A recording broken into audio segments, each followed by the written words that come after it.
मैं जामवंत हूं।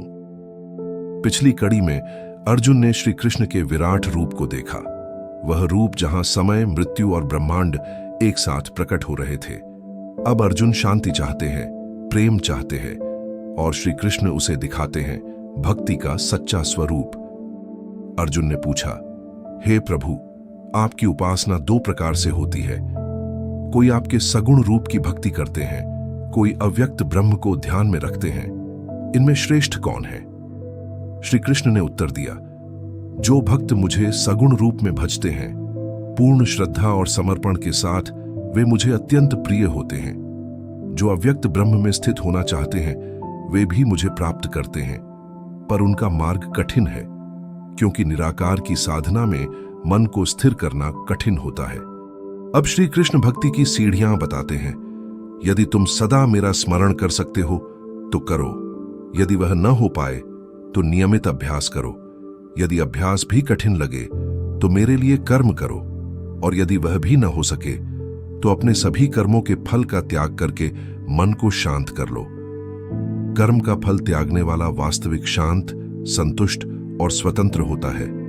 वही धीरे धीरे मेरी ओर सहज रूप से बढ़ता है। अब श्री कृष्ण सच्चे भक्त के गुण गिनवाते हैं, जो किसी से द्वेष नहीं करते, सभी के प्रति मैत्री भाव रखते हैं, जिनका अहंकार समाप्त हो गया है, जो सुख दुख में सम रहते हैं, जो क्षमाशील, संतुष्ट और मन से स्थिर हैं।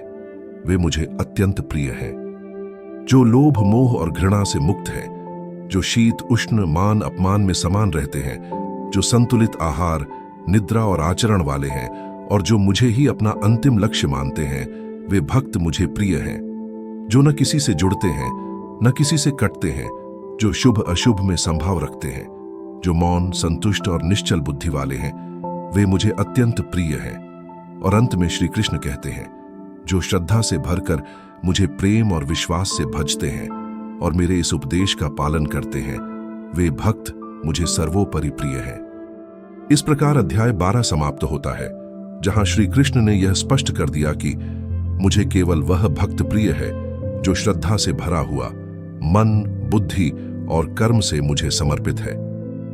अगली कड़ी में श्री कृष्ण अब अर्जुन को दिखाएंगे कि यह शरीर, इंद्रियां, अहंकार सब मिलकर क्षेत्र हैं, पर इनमें जो जानता है वह क्षेत्रज्ञ है, और इससे भी परे जो दोनों को जानता है वह है परम पुरुष। यह होगा अध्याय 13, क्षेत्र क्षेत्रज्ञ विवेक योग का आरंभ।